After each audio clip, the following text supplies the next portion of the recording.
Hey, deserving listeners, 90 Day Fiancé. Let's watch. Hi, Usman. Oh, no. Hi, Zara. How are you? Oh, you called her.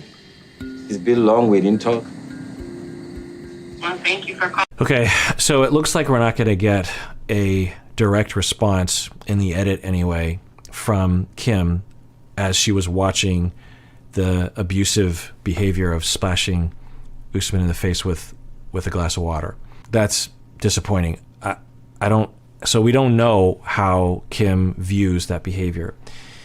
If we take the edit, it looks like she, at the very least, didn't deem that behavior to be commentable, meaning that she didn't feel compelled to say something like, wow, that was pretty bad, because we didn't see anything like that. We just quickly went in, there was the jealousy and him lying, water in the face. We just quickly went to him lying instead of, wait, did you not just see what just happened? So I don't know what that means. Does that mean they talked about it and they edited it out? Does that mean that she stands behind that behavior, which I'm guessing is true given the way she's talking today at the tell-all? Is she ashamed of it and she doesn't want to acknowledge it, and so she's just brushing past it? I don't know. But anyway, we're seeing now that I hoped that when Usman talked to his previous partner, that he would have told and hopefully asked Kim if it's okay that he does that. Now, you could debate whether or not he needs permission to talk with a former partner, but at the very least, you should inform your partner. By the way, I'm going to talk to my former partner, and I want to reassure you, I'm not going to be with that person. I just want to talk to them because of this and that. You could also just legitimately say, I miss that person as a friend. I don't want to be with them romantically, but I'm friends with that person. Is that okay with you? I don't want you to be threatened by that. And to get on this topic, because this topic comes up, you remember Julia in the tell-all from, what was it? The other iteration of 90 Day Fiancé and other people saying that men and women can't be friends, or that you can't be friends with your former partner. That is always a bad idea. And no, that's a heuristic. That's a shortcut to eliminate possible jealousy and loss of your partner. You can absolutely be friends with, if you're in a gay relationship, you can be friends with people of the same gender. If you're in a heterosexual relationship, you can be friends with someone of the other gender that you're attracted to. Anyway, you get my point. But the foundation of the problem to your partner is that they're worried they're going to lose you. So if there is no threat there, if you want to be friends with, if I want to have a friend that's a woman, if I want to be friends with a former partner of mine, the key is I have to make sure that my wife is not threatened by that. And the solution to that is that she generally, regardless of what we're talking about, knows that I love her and will never leave her and prefer her and would do anything to avoid losing her. If she, it brings a tear to my eye saying that, is that okay? Of course it's okay. Do you like it when I ask a question and answer it myself? If my wife feels that from me, then it doesn't matter to her who I hang out with, because she's secure. The heuristic and the shortcut, if you don't feel secure, is to deny your partner the opportunity to be friends with who they want to be friends with. Which of course eliminates the threat, that particular threat, but surely does not increase security and love and connection and trust. So if anything, if I hang out with a woman, one-on-one, and nothing happens, and I come home and my wife feels secure with me, if anything, that would increase trust potentially, because my wife would see, oh, he can actually hang out with other people and that doesn't mean he doesn't love me anymore. It doesn't mean that he's going to leave me. There's no threat there.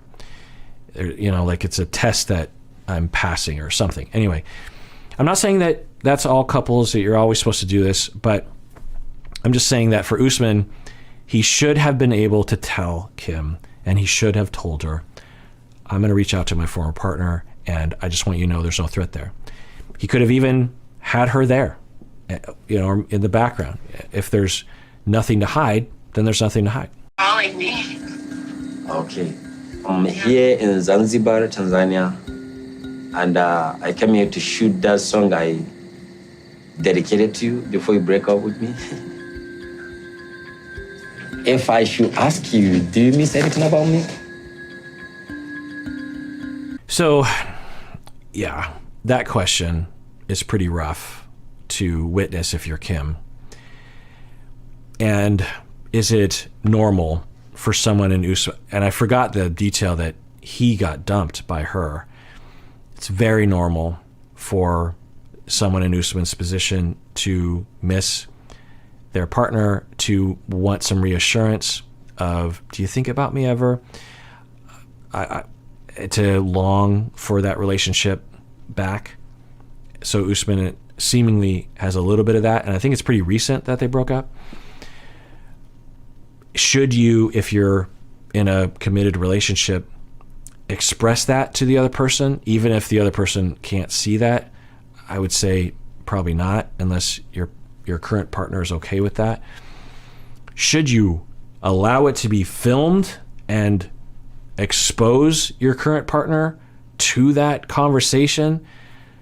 I mean, it clearly looks like Usman is still in love with her and wants her back and is trying to get her back. And again, that's okay to have those urges. It's normal. But you for sure did not inform Kim of this and did not even tell her that you were going to talk to this woman. And yeah, yikes. Yes, to you. Wow. Are you sure about that? Wow, this is humiliating. Yeah, I'm positive. You are the first lady in my life that, just stick in my head all the time. Interesting. So he's saying that you're the first woman to stick in my head all the time, like the first profound, compelling, obsessive love that he's experienced. And now that they've broken up, it's still with him, which is totally normal. It's okay. It's even okay to have a girlfriend when you're still in that state. A lot of people say, we got to move on. That's not always possible. It's not unusual to have residual longing and love or feelings, affection for a former partner for years afterwards. And I know that some people don't want to hear that, particularly the preoccupied people out there, because you're just like, wait, is my partner still thinking about someone? Also, it's distressing to think, especially when you're dumped, that you're potentially going to be thinking about that person for a long time, potentially for the rest of your life. I have worked and done a lot of literature review on grief and loss, and it's not unusual, particularly if you have a pretty deep relationship with someone, to have reverberations of memories and dreams and longings and pain for the rest of your life. So reminiscing, that kind of thing. In our society, we tend to frown on that because it's like you're holding on to the past, or you're not moving on, or you're betraying your current partner by still entertaining those feelings. And of course, there are things that you could be blamed for, like if you're actively flirting with your former partner, if you're entertaining fantasies and daydreaming about being with your former partner when you don't really want to be with that person, or they don't want to be with you and you'd rather be anyway. Yeah, there are things that you have control over, but you do not have control over the neurons that acclimate to a particular person. When we don't cognitively attach to someone, I hope people understand. We do make decisions that are based on attachment to another person, or to sever an attachment. We do use our prefrontal cortex to make decisions, but our attraction and our attachment security, the way that someone makes us feel safe, the way that we trust someone, that is all emotional. That is all, I mean, not all, but a lot of it is emotional, and it's neuronal. It is literally your brain wiring itself to orient towards a particular person. So when we break up, there's not a switch that we flip in our brain that breaks all those connections and loosens all those associations with that particular human being.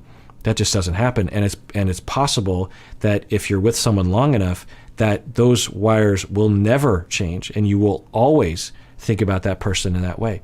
So that's okay. Usman, you still have those feelings and you long for her to come back. That's okay. It's also okay that you have a relationship with Kim. Just indicate to Kim, and or do not reach out to your previous partner, and or do not film it and expose your girlfriend to that. If we are to be back together, like, from your Is that what side, you want? I don't know. Am I going to get that real love I had before now? Yeah, this has got to be pretty awful for Kim. Now, is this polyamory that's happening? Is Usman going to say, look, I'm totally in love with Kim and I would love to have Zara back? That I've been clear from the beginning that I'm going to be marrying multiple people. Is that what we're looking at? But again, he's had, I think, weeks or months between filming this scene and the tell-all in which he could have told Kim, and he didn't, which is very, very uncool. You didn't know that Usman had called Zara?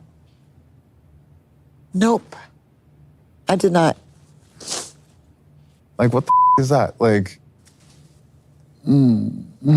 Right. That was my suspicion. I'm glad Sean asked that question to clarify that Kim was never told about that phone. Because if she had been, then, especially if Usman had said, so I talked to her and I was, we had kind of a moment, but let me tell you what happened. Let me reassure you. That would have been more in the direction of health, but it sounds like he never said anything. And why would you not say anything about that? It seems like a pretty important thing to mention. Now, maybe Usman will have some kind of explanation. Let's find out. Kimbali, calm down. Kimbali, don't cry. Don't cry. Wow, I'm sorry, Kim. Again, we don't know the edit, but if that's the way that it happened, my goodness. I mean, you know how I feel about people saying don't cry.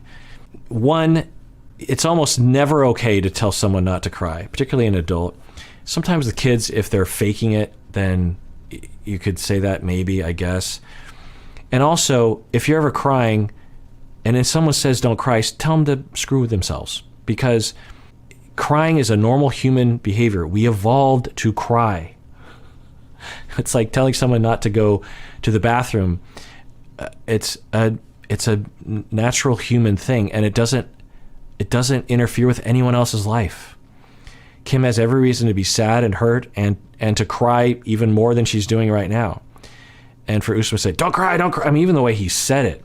But it was a weird transition. But anyway, yeah. She has every reason to be upset. Kimberly, I wish I were there to hug you. I know it will sound crazy and you may not believe it, all of you.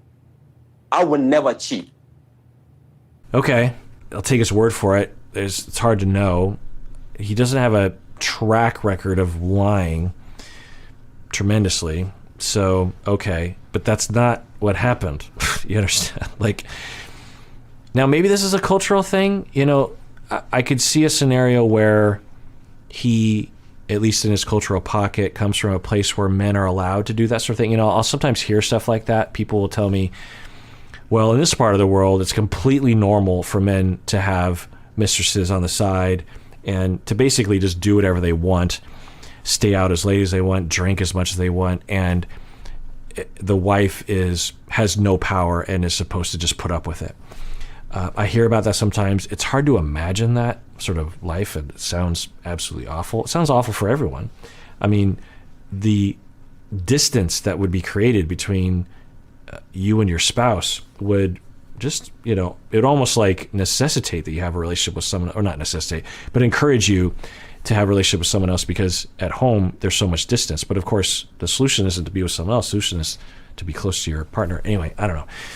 So is Usman just kind of confused with the cultural clash right now and saying like, look, I'm treating you with way more respect.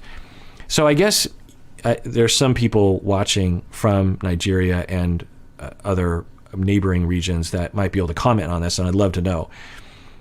What do you think about this whole scenario where Usman was communicating with his past partner, and Kim is crying? He's saying, "Don't cry," and he's saying, "I would never cheat." So I think what Usman is saying is, "Yeah, I just watched that clip. What's wrong with it? I talked with my former partner. Kim should be totally okay. Why is she hurt by this? Stop crying. Everything's fine." Is there some cultural assumption that would contrast my reaction, Kim's reaction, Jasmine's reaction with Usman's reaction? Let me know. Can you hear me, Kimberly? Hello? I need a minute. Can you hear me? Why are you clapping at her like that?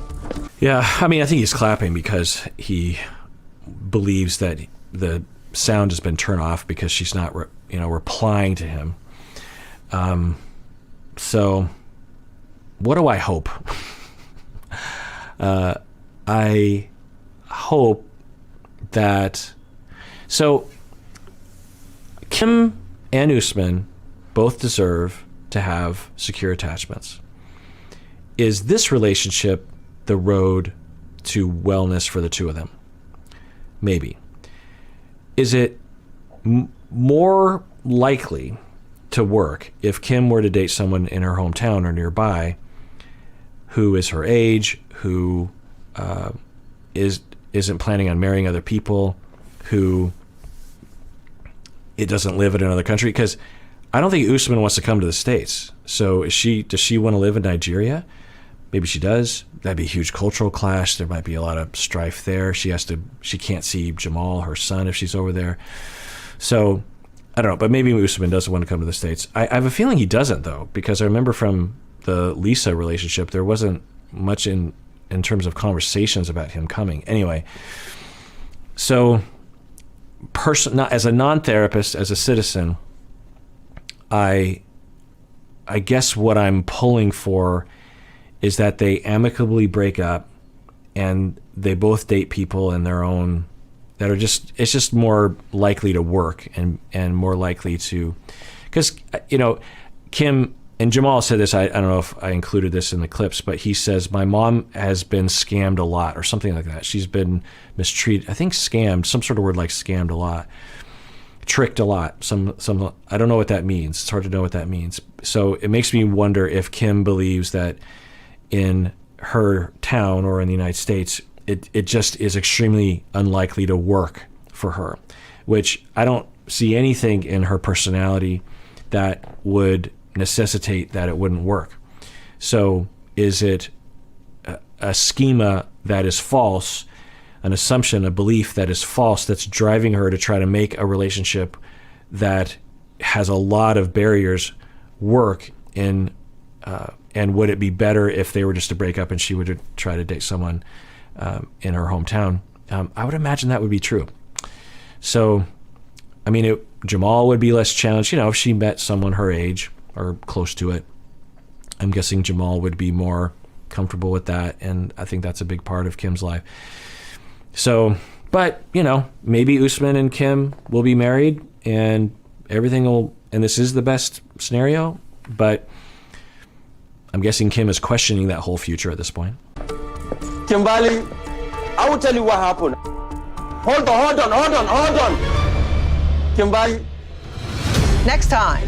Okay, I guess we're going to have to wait until next time. So I'm curious as to Usman's explanation. It's hard to imagine an explanation from Usman that would even slightly mitigate what happened. But it's possible. I'm trying to imagine what he might say. He could say like, well, look, yeah, I still have some residual feelings for her, but I don't want to be with her. I want to be with you, Kim. And in that moment, I was just kind of playing around. But, you know, he says, do you ever think you'd get back together with me? Well, another scenario, like I said before, is he's saying, no, Kim, I'm totally into you. I want to be with you forever, forever, forever. And in that moment, I was kind of entertaining also being with her. So you should know that it's all true, that I want to be with you legitimately. And yeah, I was kind of trying to get back together with her because in my culture, we marry multiple people. So that's what I was doing. But make no mistake, I want to be with you. I'm in love with you. I guess that would be the best case scenario. That doesn't negate the fact that he should have told Kim about the whole conversation prior to the conversation, or at least afterwards. Anyway, so that's the end of that episode. By the way, I want to remind everyone, I never watch Next Time because it ruins it. You know, they also do this at the commercial break. I always skip forward because they always show the best bits, which really denies me the opportunity to react spontaneously. So I don't know why I feel like I just want to say that, but you know, I want to say that. And I also recommend y'all do it too, because if the reason why they do Next Time On is because they're trying to get you to watch the show, right? It's previews, it's a trailer. The reason why they show you the little clips, I know y'all know this, but just to be clear, the reason why they show clips before they go to the commercial break is because they want to make sure that you don't turn the channel and that you might even watch the commercials, because that's the whole point of these shows, is commercials. So if you know you're going to watch it, it doesn't do you any good to watch the preview because it's just spoiling it, in my opinion. So like sometimes I'll watch the show and I'll go upstairs and watch the show again with my wife. And when we get to the commercial parts, I'm kind of like, you should fast forward it because it's going to ruin it for you. They're showing the best bits, you know? And I don't know, it's just my opinion. All right, everyone. Well, the tell-all, the next one should be a doozy. And everyone out there, please take care of yourself because you deserve it. You really, really do.